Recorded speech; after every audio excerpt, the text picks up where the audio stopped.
Welcome to the Lindsay Hadley Podcast show. I'm coming to you from the North Shore of Oahu, where weekly I interview some of the world's most inspiring people from business, philanthropy, and entertainment. I love collecting humans, and these are some of my favorites I've found along the way. This podcast is brought to us by Capita Financial Network. Do you need help with the next steps of your financial plan? Think Capita. Capita is a financial network built around you. They have a team of financial advisors, CPAs, estate attorneys, Medicare providers, and Social Security experts to help you accomplish your financial goals. Call or schedule a complimentary consultation at 801-566-5058 or visit their website at capitafinancialnetwork.com. You can also check out their financial education podcast, The Financial Call, available on Apple, Google, Spotify, and YouTube. Hi, welcome to the Lindsay Hadley Podcast show, brought to you by Capita Financial Network. Today, I'll be co-hosting with my dear friend, Jess Larson. Hope you enjoy the show. Capita Financial Network is so pleased to sponsor the Lindsay Hadley Show, which often you and I will partner together for innovation and leadership to share some amazing thoughts of incredible people and their stories, including our guest, Manti Te'o, who I had the unbelievable privilege of interviewing recently in a conference in Utah, the M3 conference that our friends at Sandlot put on. And Manti came on the stage, and it was funny. I had some notes, and I had some things ready, and I had my phone in case I need my notes. But he made me feel so like we were just hanging out, like a bunch of bros in Hawaii, that it really came off naturally. And I had such a great experience, and people really just kind of came up to me afterwards and said, "My gosh, that really impacted me. Thank you so much." And they said, "Do you have a podcast? You think you'll have him on a podcast?" I was like, "Actually, funny you say that. We're about to launch it this next week." So Manti was so sweet to come on again and give us more time, which is just such a gift. So for those of you, which I'm hoping those of you, and I'm sure anyone in sports would know who he is, but those of you who may not know who Manti Te'o is, he is a legend in American football. And he was a linebacker and saw a totally dream swoon level career. I mean, he was one of the first, he was the number one draft pick out of high school from Kahuku High School, where I live here on the North Shore. My own sons go to school.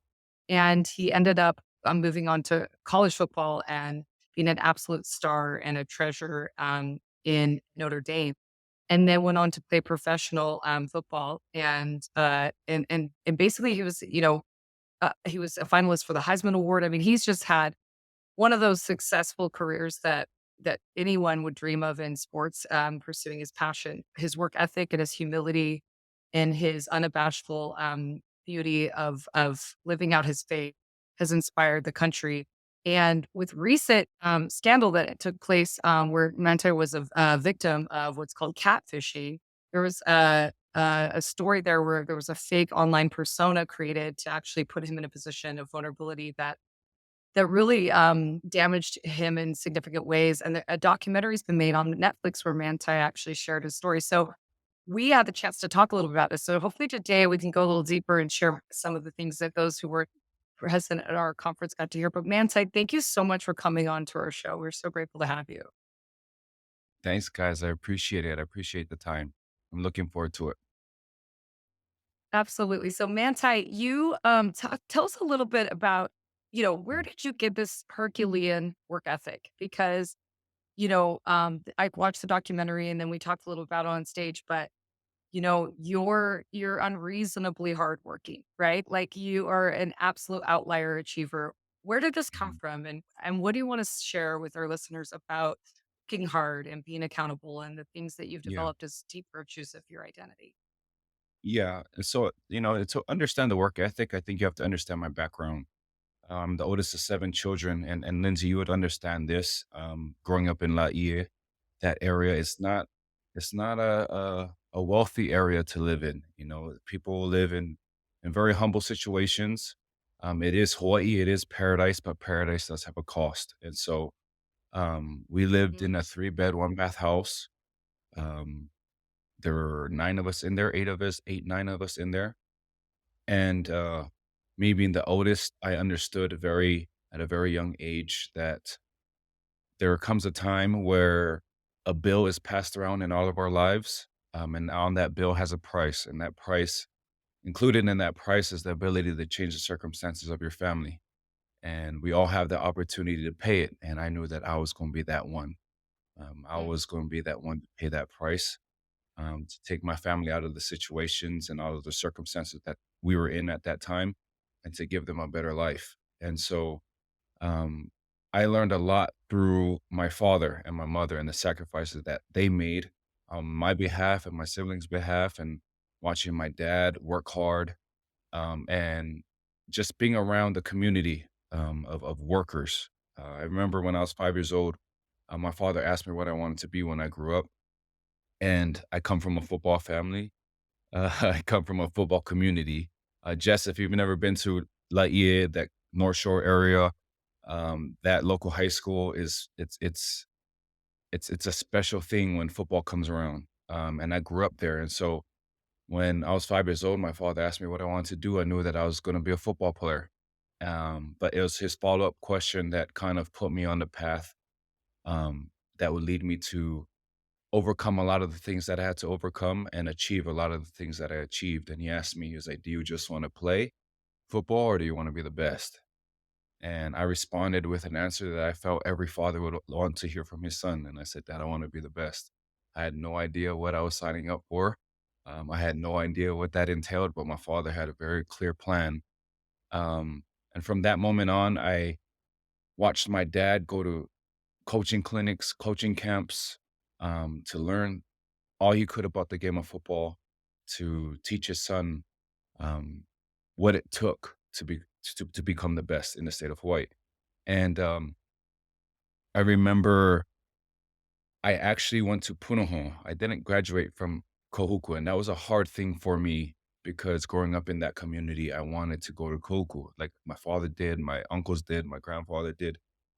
Um, but that was one of those decisions where I understood that my path and my journey was different. There were Mm. sacrifices that needed to be made. And so my high school was Punahou. It was an hour and a Oh, half from where we sorry. lived. I didn't realize. Yeah, no, Lindsay, okay. See, we're learning already. I Um, know, because I'm like you at your Kumbaya, and it's the football capital of yeah, America right here, yeah, Cuckoo. That's right, amazing. right. And so my, when asked why Punahou? Well, coming from our community, it was a very strong football community. But my father knew that if we could control anything, it was our football experience. The thing we couldn't control, is our academic experience. Now, Koku is Mhm. good at academics, but then you have Punahou, which is known nationally, for their success academically. Barack Obama came from that school, so that's where some of the alum that came there. So my dad and his plan and my mom and their plan, they understood that that was going to be one of the decisions that we had to make. Yeah. Um, but one of the biggest blessings about that decision was I had to wake up early in the morning at 4:30 in the morning every day. Would drive hour and a half to school. I would go to school. I'll go to football practice. Um, and then we'd come home, and we wouldn't come home until 9 p.m. at night. So I was gone. The sun, when I woke up, the sun was down. When I came home, the sun was down. But one Wow. of the most beautiful experiences is every morning when I got to wake up, I got to walk down that little hallway in our home, and I got to see my sisters all crammed in a little room, sweating from the night before because we didn't have AC in the home. But they're just in a small little room, just sweating. And it was a reminder for me every day that the things that I was doing, the sacrifices that I was making and my family was making was to change the circumstances of our family. And so whenever I felt like my journey was getting hard, whenever I felt like days were getting long, I just remembered who I was doing it for, and that I wasn't doing it for myself.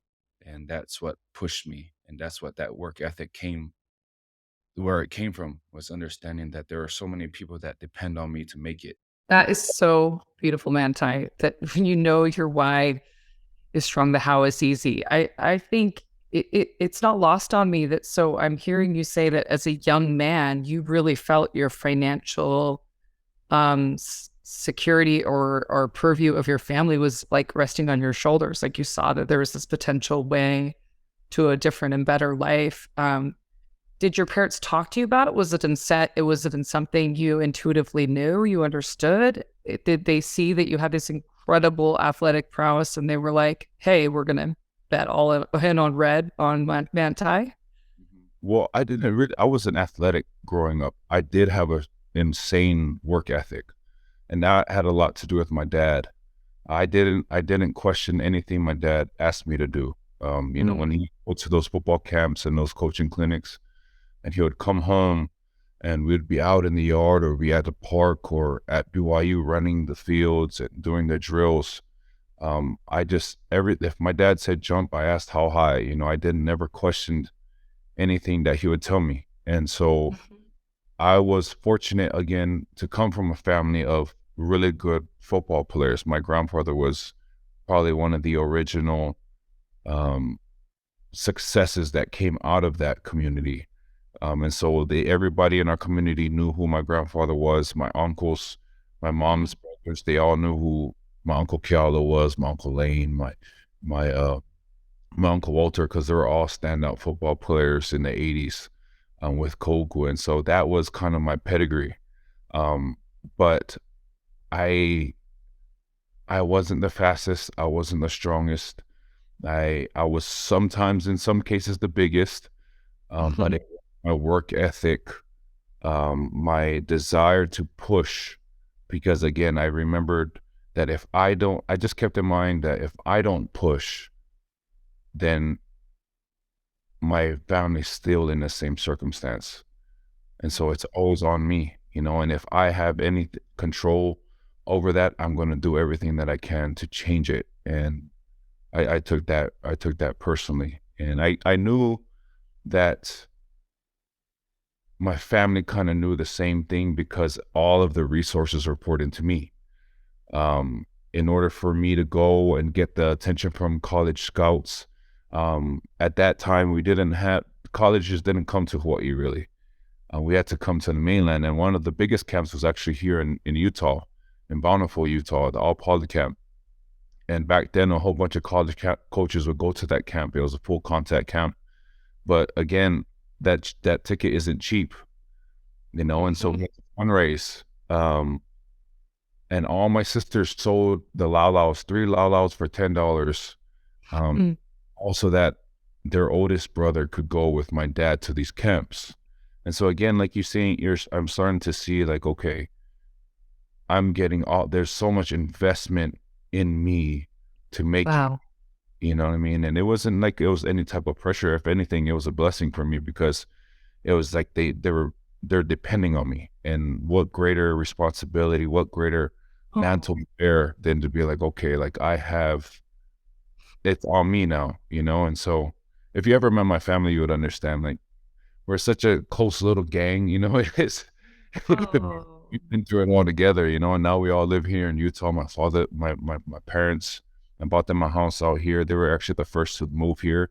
They live on a golf course, 7 beds, 5.5 baths, so Air conditioning. we're actually all over there this past weekend with all of our extended family, and to see all my nieces and nephews running around in that house. And one of my cousins came up to me, and he actually married my first cousin, and he came up to me and he was like, bro, I didn't know this was your gift to your parents. And I was like, yeah, it's my gift. He's like, bro, that's what it's all about. And every time I'm over there at my parents' house, it reminds me, I never forget where it came from. I never forget that 3-bed, 1-bath house, no AC, cockroaches, that house is almost like, we've come so far, and we have so much further we can go. And that's what I'm trying to do with my kids. Oh, wow. That's incredible, Manti. Jess, what does this bring up for you? So many things, it's interesting you talking so much about your father. When I knew this interview was coming up, I reached out to a guy that I look up to a lot, who was from a Samoan family that grew up in Hawaii, and his name's Tumuasawao, and your dad was his football coach, and he just said that you're hometown hero and so much respect, and so I'm interested because Tumu actually is a guy that I really look up to. We became friends in our early 20s, and he a great athlete, but just like a respectful, like welcoming, kind human being, but also kind of a get her done kind of guy. Funny enough, lives in Utah now too. But I'm interested, what kind of advantages you think your Samoan background brought to you as you went down this path? Yeah, so the Samoan culture is built on a few key pillars, and one of those is respect. Respect, humility, hard work, and an understanding of hierarchy. I think that's one thing that I have always appreciated about my culture is we understand who is those individuals to show that respect. And growing up, we showed respect to everybody. We showed love to everybody unless you did something to us. We never went into any interactions with anybody with these preconceived notions of, oh, this is so and so. We don't care. We don't care about skin color. We don't care about economic background. We really don't care. All we care about is, are you a good person or not? And if you're a good person, like, I can vibe with you. If you're not a good person, then that communication is going to be limited. But growing up, my father raised us under the Fa'asamoa way. It was to always be respectful, always to excuse yourself when you walk in front of people that are talking, always to sit lower than the adults. If my father was ever sitting down, I never wanted to be above him. I always wanted to be either a level below him or on the ground, just to show him that respect. It went to those lengths. And nowadays, when we're around public, it was funny. We was at a park yesterday and we were filming some stuff for NFL Network, and there was a little kid that came around. He was like, "Can you move?" And they're like a little 7-year-old kid. And I said, "You need some manners." And he looked at me, "I'm so sorry." I was like, "See, there it is." And so these kids understand it. They know it. It's just good to be around people that enforce it, right? And we don't have to be mean about it. Just sometimes teach them. And I think that's one of the greatest blessings about having this platform is seeing the youth. And I think the youth they're so bombarded with different things, right? And if I can teach them just a little bit of the things that I know, and I don't know everything, but just a few values that I've been taught from my Polynesian culture about being respectful, about being disciplined, about working hard, honoring your parents. I think that it can go a long way, because I don't know anybody who's successful that never honored their parents. I don't know anybody that's successful that doesn't have discipline. I don't know anybody who's successful that isn't respectful. And those things, I think, can take people a long way, and it's definitely taken me to the places that I've been. I love that answer. As you're talking, I mean, this is like 23 years ago now. Yeah. I remember these, but like he would talk about his grandpa all the time, and like going out fishing with his grandpa, and like this, he was like such an influence and central person in his life. It's making sense as we're talking here. I think maybe my next question is, coming out of Notre Dame, I mean, just such a standout success even for a school. I mean, those of us who aren't even maybe growing up on football, we all watched the movie Rudy, right? Hear about Notre Dame football, right? But just like the cult of like, it's almost its own religion, right? Yeah. He's such a standout player there, going into the NFL, signing for millions and millions of dollars, and then injuries. Yeah. Can you talk about just the mental toughness and that mental game of like, oh man, I thought I had made it, and here I am, torn Achilles, fractured foot, like these, serious things where there's uncertainty looking at you. Can you talk about what was going through your head and what principles you feel like helped you overcome that? Well, it's funny you bring up the injuries, because what was so weird was I never had any serious injuries until I got to the NFL. Throughout my college career, I would have little nicks here, little bruises here. High school, same thing. But I never broke my foot before. I've never had my MCL done the way it was done, my meniscus, my rupturing my Achilles, right? But it was it's funny that you look back at these injuries that I've had, and you look at kind of how God kind of puts things in your path to teach you a certain lesson, and how some injuries manifest themselves in a way that reflects what's going on internally. I remember when I broke my foot, it was my rookie year, and I remember the uncertainty of everything that I was going on at that time, especially internally. And I strongly believe that when I broke my foot, it was because I was so uncertain. I wasn't confident in the steps that I was taking. And you could tell by the way that I moved on the field my first 3 years in the NFL, like, it was just so hesitant. And I know that because my body wasn't used to being that hesitant player, my body was just used to this confident dude that whenever I saw something, I was out. I was shot out again, and I'm gone. Got to the NFL, mentally, I'm not there. Spiritually, emotionally, I'm not there. Right? I'm battling this whole catfishing thing, and my mental state isn't good, and that reflected itself on the football field. And by the way that I was moving, I just wasn't moving as confident as I was, and I just happened to break my foot. Now, the Achilles was a different story, because the Achilles was, I just started regaining my balance in life.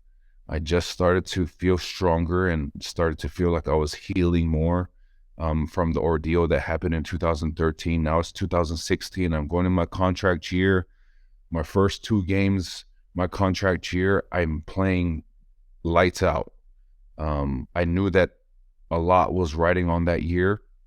And again, like how we started this thing off, like this was the thing that was supposed to change the circumstance of my family, and I felt that type of desperation there. And so I made the changes, and I saw the people that I needed to see. I saw a therapist. I was doing everything. I was back in church strong. I was doing everything that I knew that I was supposed to do, that I was used to do when I was doing really well. Now, the first game comes, 10 plus tackles. The second game comes, 10 plus tackles. And my DC met with me earlier that year before the year started, and he said, "Manti, all I need is 16 games from you." As you know, 16 games in an NFL season. He said, "All I need is 16 games." He said, "You play 16 games." He's like, "We'll pay you. You'll be able to retire your parents, this and that," right? And so I was like, "All right, I'm ready." Third game of the season, we're in Indianapolis. I plant my left foot. I wasn't hesitating. I was confident. I planted that thing, and it pops. Now I'm on the field in Indianapolis, and I'm like, okay, why me? Now the why me start to happen. I just started to feel like I was about to make that turn, and then the Achilles goes, and I'm like, come on, give me a break. Like, I've been battling this mental warfare for all of these years. Now when I'm feeling like I'm starting to catch my stride and to catch my groove, now this happens, and that was a mental battle again. But had I not gone through the catfishing thing, I wouldn't have survived the Achilles, because the Achilles, in comparison to the mental battle that I was facing from 2013 to 2015, it was nothing. Like, at that point, the Manti that I was in 2016 had healed and had gained his strength back to where I was so mentally sharp that I could put things into perspective to use it to my benefit. Now, did I pout for a little bit? Yes, I did. When I was laying on that field, ever since I was 5 years old, memories just started running through my head of the training, seeing my sisters in that house, the Lau sales, the trips to Utah to go to the football camps, the college stuff. All of these memories are just rushing through my head as I laid on that field. And I remember my dad, he was the bishop at a YSA ward at BYU, Hawaii. And he was in the middle of church, and my best friend texted my dad about what happened. And so my dad calls me, and I remember I'm in the in the locker room, the game's still going on. And I remember I just started crying. I was like, Dad, I'm so sorry. You know, I'm like, Oh.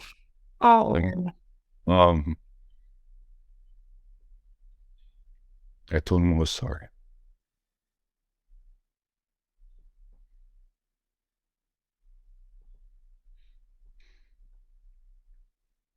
Because I felt that I failed everybody at that. And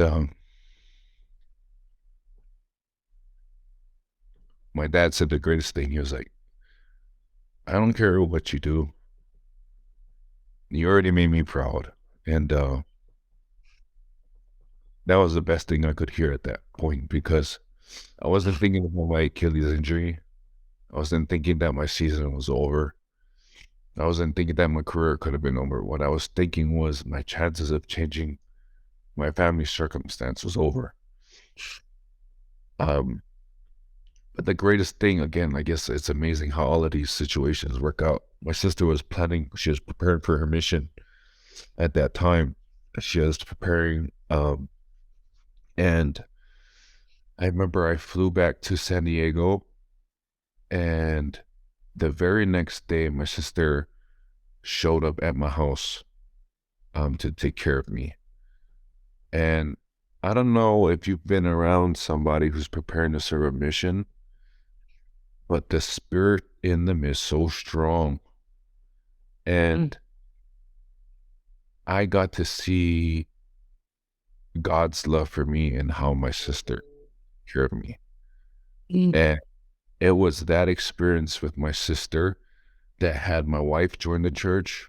Believe it or not, I wasn't the best of examples for my wife, but and her life and how she lived her life and how she served during those times in San Diego, that showed my wife what a God-fearing woman looks like. And my wife loved it. And so my wife joined the church at that time. And I finally made the changes in my life to take out my endowment. So I went to the temple at that time. And all of that wouldn't have happened, Jess and Lindsay, had I not torn my Achilles. Wow. And That's so amazing. There's blessings in it all. And like I said, like where I was mentally, I was so sharp that I would try to find the lesson in it all. And I believe that was my lesson, was there was something far greater that I needed to achieve. And that was to take out my endowment, and for my wife to get baptized, and for us to get sealed when we got married, and so you think of things in those terms, and having that eternal perspective, it was one of those things for me to slow down. And yeah, that's where that came from, Jess. Thank you so much for sharing that.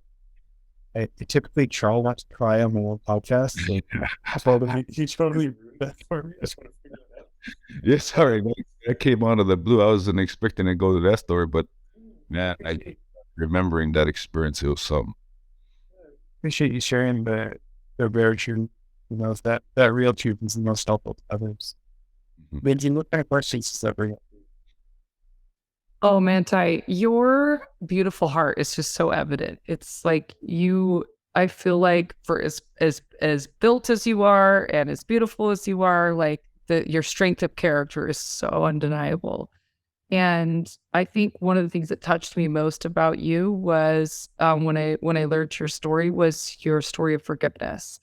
Because what happened to you with that scandal is like, I hope it, I don't think in any way it's going to define you. I know for a moment in a season it did, right? There was media everywhere. There were memes with you or with your arm around a pretend girlfriend. People accuse you of being somebody who was in on the fraud and monopolizing and be without understanding. And you've had a chance to clear the air and tell the story in that Netflix documentary, which anybody who hasn't seen it, I highly recommend. It's a beautiful story of the human resilient heart to forgo any of your own wrongdoing in because of others. I mean, really what you did was you looked internal at your own internal world and you shifted your way of being and loved despite all the calamity and the aftermath that came from somebody's recklessness with you, and betrayal. And when we talked about on that stage, I know when you talked about that lack of sure footing, I mean, that's very powerful, this psychosomatic, dynamic of how our bodies express through what's going on in the spirit and the internal world. We all share the same faith on this call. And I mentioned in our conference as well, for those people who are listeners and not of our same faith, what I think they can't miss is you're just unabashedly being you. You're living your heart and your truth the best you can. Can you share with us a little bit about that journey of forgiveness, what you learned from that, something that I think is just not only an eternal principle, but one of the profound pillars of capital T truths that every major world religion shares is this journey of forgiveness. Yeah. And I think that one of the most beautiful things about forgiveness is, I think those who haven't forgiven, they're walking around with this weight that they're pulling, right? And they're getting tired and they're tired and they're tired and they're tired and they're trying to figure out, why am I so tired? Why are my days a lot harder? And forgiveness, what that does is it gives you the knife to cut it. And it gives you the ability to cut those strings and to be free again. And when I was, after 2013, I realized that a lot of the darkness was because I was holding on to this anger and I was holding on to this rage for this person for doing what I felt was just one of the worst things you could do to somebody who was really trying to help. But what I realized was, okay, not only did this person do this act to me, but now what I'm doing is I'm giving this person something that's way more important, and that's my peace.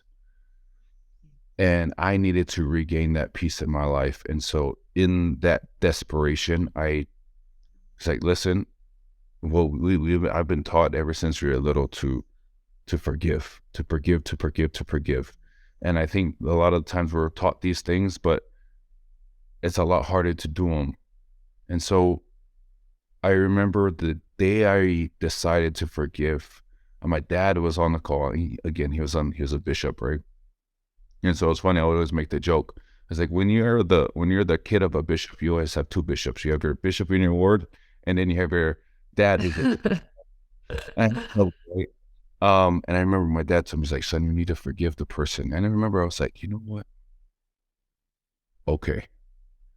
And I remember when I met with my therapist, one of those questions was, did you forgive the person? I said, yeah, I did. He's like, how do you know? And I told him the story about when I was at a All-Star game in Oceanside, and I was standing in the end zone with a bunch of my friends, and we were watching this game, and probably like 40 yards in front of me, I saw this young lady and what looked to be her dad. And the dad was in a wheelchair, and I'm looking at it, and I remember one of my friends comes over to me. He's like, bro, what's going on? I was like, oh, I'm good. I was like, but that young lady right there looks so familiar. I was like, but I know I've never met her yet. He's like, and remember my friend, his name is Timmy. He turns around, he grabs me. He's like, so we can leave right now. I was like, where will we leave? He's like, that's Renaya's sister. I was like, oh, those people who don't know, so Renaya, or Renaya goes by Naya now, that's the person that is the headmaster of this whole catfishing scheme, right? I was like, oh, okay. I was like, well, is Renaya here? And I remember he was like, yeah, he's here. I was like, where? It's like on the other side of the field, I guess, at a booth taking pictures or whatever. And he's like, so we can go, bro, we can go. I was like, I'm good. And so that's how I knew that I had forgiven that person for doing what they did to me. Now, as I was going through this spiritual journey, I took it to another step of understanding what my Savior would have me do. And when I took it to the spiritual side, that's what was like, it was the permanent transition for me. And when I started to understand what the atonement was and what the atonement is and how it works and how it just frees, and how much strength you get from it when you understand what it is, I knew what I had to do, and I knew that my Savior was the number one example of what forgiveness is. And I always said this at the conference, Lindsay. I asked, what did the Savior say when he was on that cross? And everybody said, forgive them, for they know not what they do. And I stood there and I said, well, the greatest being to ever walk this planet just showed me what I needed to do. And that's what I'm going to do, because when I meet my maker in the next life, I don't want to sit across the table and him ask me, he's like, Manti, all the nights you prayed to me for forgiveness, for all the sins that you made every day, and yet you couldn't forgive this person. And that's when I was like, okay, forgiveness is the key for me. Forgiveness is my answer. And so when I finally made that transition to forgive, that's what again gave me that 2016. I was like, oh, I'm feeling good. And then Achilles. And so that's why the Achilles was, it was such a different injury to me, because I had made all of those strides, and so, forgiveness is the best. Manti, it's just like listening to chocolate, listening to your testimony, and you really understand what matters most, which is love. And I realize, the more that I age and the more I understand, like, forgiveness is just love. And weirdly enough, in my life, the things that I've had to overcome and forgive have always come down to me actually forgiving myself. Mm-hmm. Like, at some point I betrayed myself, or I didn't respond as loving as I could, or I was naive, or whatever it may be, right? And I thought about how you didn't have that sure footing. And it's like, after being betrayed that deeply by somebody that you built an intimate relationship with, and you had connection with, and you cared about and loved, to have that be, turned to an abusive and a weapon against you, to be used to harm you, was probably so difficult to, like, learn to trust yourself again, right? So one of the things you talked about is that forgiveness of yourself. And I wept when I saw that part of the film too, because it resonated with me so much. Like, I actually think that for whatever reason, it's really easy for me to love people. That hasn't been a struggle for me. It's actually way harder for me to love myself. And, like, the greatest commandment is to love others as they love thyself. So when you love yourself, then you can hold people in their totality better. But can you talk a little bit about how you finally gave yourself that compassion and forgave yourself for whatever it may have been on the journey that led you into this position? Yeah, I think for a lot of people, they don't understand that there is a self. They're not even aware that they're a soul, like they're a person that has feelings. They're so, I think for a lot of people, I think for a lot of people like us, it's just like we're so aware of everybody else and trying to make sure that everybody else is okay and make sure that everybody else is taken care of, that we fail to realize that the person that we need to make sure is okay the most is ourselves. Because I can't pour water into a cup that I don't have water in mine, and so I need to make sure that I'm okay. And so I didn't realize how much I blamed me for what happened in 2013 until I started to see that my therapist, and until my friend Wynn has a gift. She's somebody I came across she would do massages and she would do body work on me, and she was the best because she was so in tune with the body, and she's somebody who meditates a lot. And I remember she was like, friend, I want you to meditate with me. I said, okay, I'll meditate with you. She said, okay. So we went through this meditation process, and I remember, in my head I had this vision, and she kind of helped me picture this thing, right? Like I was in the forest, and it was cut out in a triangle shape, and I remember I'm standing at this one corner of this triangle, and on my left is the older version of me, which is a lot older than I am now.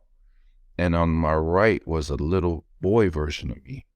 And I remember I'm standing at the apex of these two, and the very, very older version of me was quiet, very, very wise, just kind of to himself. And the other one on my right, the younger one, was just very playful, very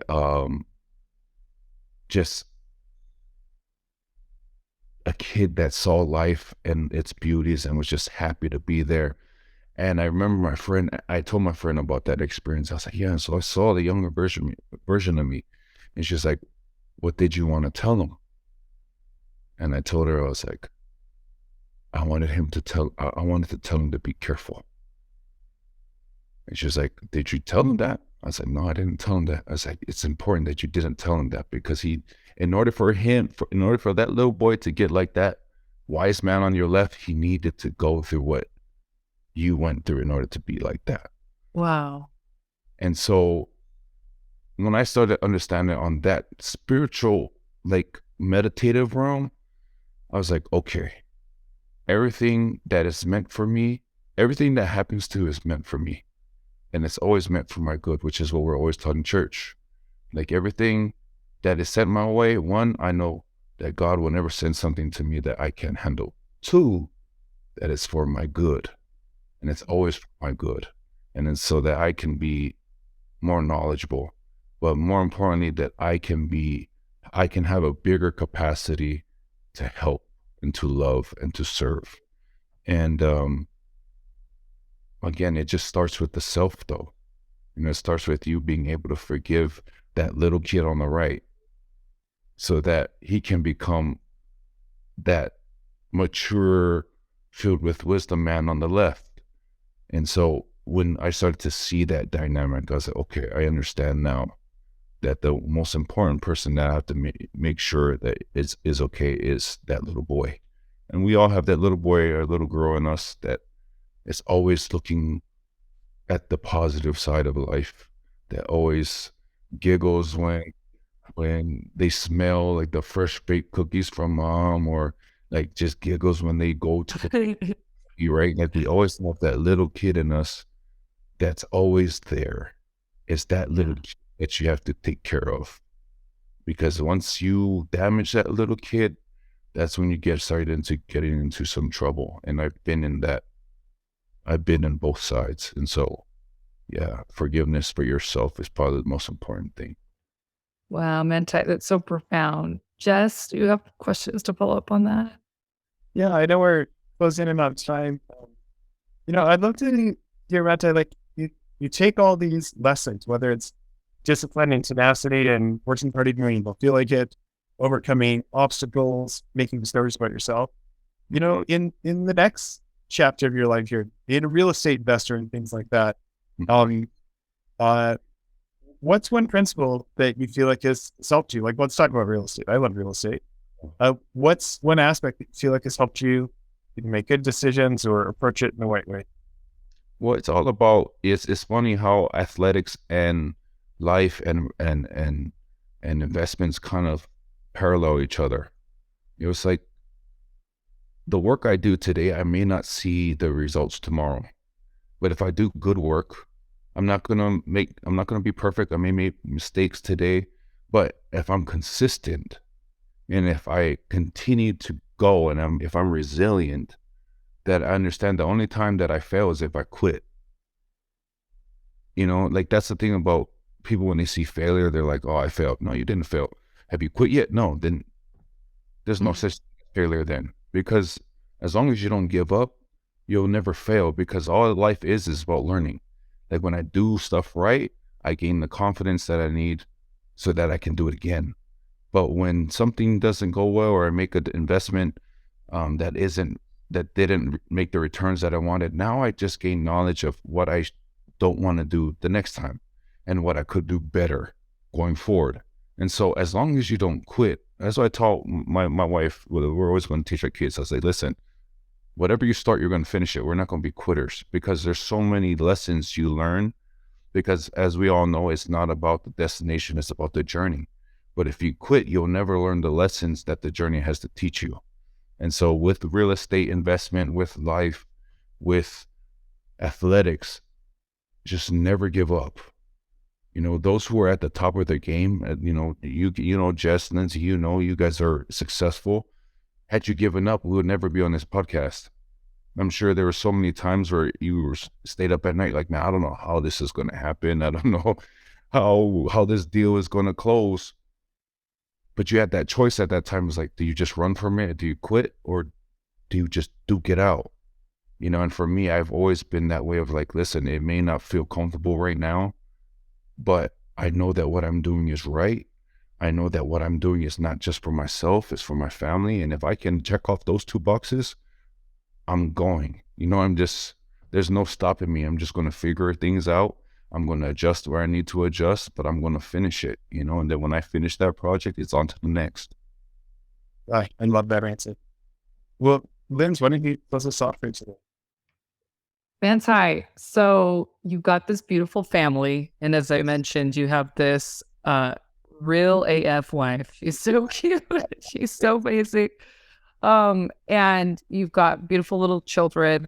What is it that you hope for, like, to be kind of in the next phase of your life? Like, I know real estate, you've got business, but how can we support you, or our audience support you in your mission of what's next in your life? I mean, you're a fabulous speaker. Like, do you want more opportunities to share your message? Do you hope to do more service? Is there how can people get behind your amazing energy and heart?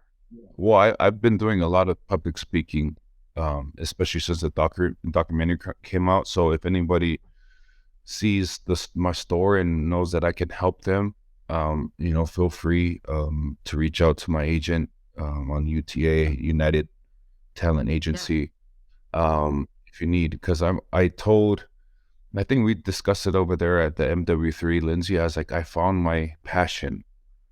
I don't feel comfortable at all, all the time when I'm doing public speaking.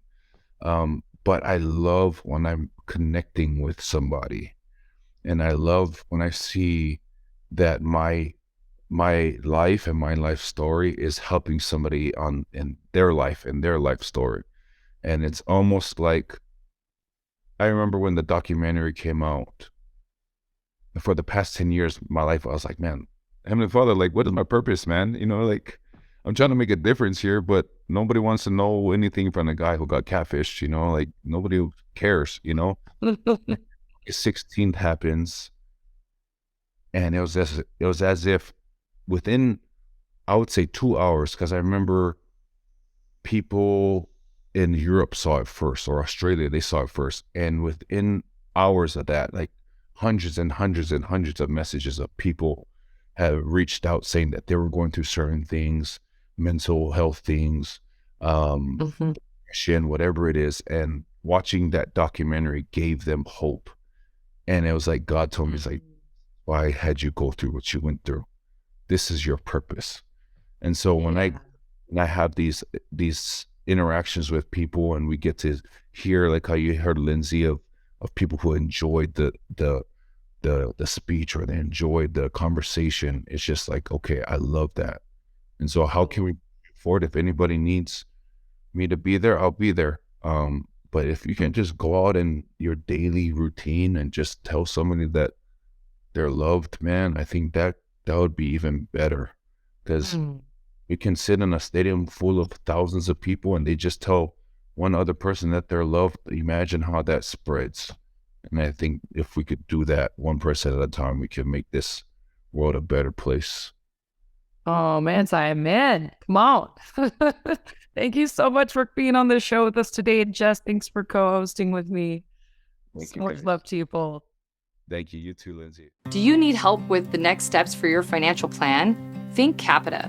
Capita is a financial network built around you. They have a team of financial advisors, CPAs, estate attorneys, Medicare providers, and Social Security experts to help you accomplish your financial goals. Call to schedule a complimentary consultation at 801-566-5058 or visit their website at www.capitafinancialnetwork.com.